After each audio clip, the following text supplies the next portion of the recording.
Studio in Bristol. Breaking news just coming out that Conor McGregor, Frankie, suffered a broken foot during this fight and continued. And it's pretty clear to see how that could have happened because there was just constant leg kicks to the side of Nate Diaz's right leg. Did you think his game plan was on point? Yeah, I think when he came out, he did exactly what he needed to do. He needed to be calculated and definitely keep that leg kick distance. And I believe he threw 20 leg kicks and probably broke his foot on one of them. But, yeah, I thought he picked his spots well, and like Gil was saying, he didn't let zap his energy too early on. You never want, fighters to make excuses, and these two guys did not. Now, Nate Diaz did say in his post-fight interview that he had a bad rib, but he never said anything. Conor McGregor should have finished me off. Conor McGregor suffers a broken foot. When you hear those two things, does that take this fight to an even higher level than what we watched? I think it does. If Nate kind of did look maybe a little flat at some points in that fight, and Conor maybe stopped throwing that leg kick because of his foot, and you give guys those tools back, the fight can only be better. It came out before the fight that this was the highest base pay that the UFC has ever seen. Conor McGregor gets $3 million, Nate Diaz at $2 million, far more than that with the pay-per-view buys.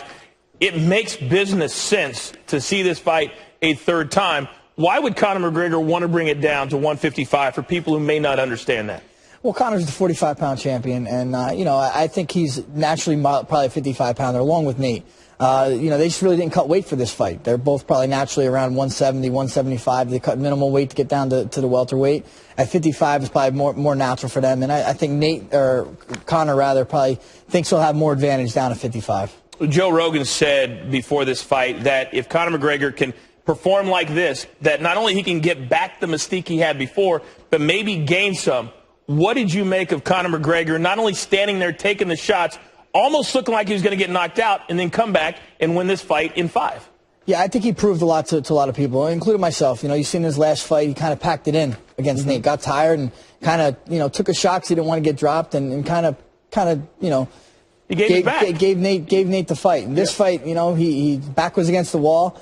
He got his second win and found a way to make it out with his hand raised. When you have a fight like this, and for me, this is one of the greatest fights that I've ever had. You've had your wars as well. What can it do for both fighters to be able to walk out of a fight like this and say, you know what, not only we're going to do it a third time, but we're probably the two biggest names still, regardless of who won or lost? Yeah, it's just a boost of confidence for both guys, knowing that they can put it in there, they put everything they trained for out in that cage.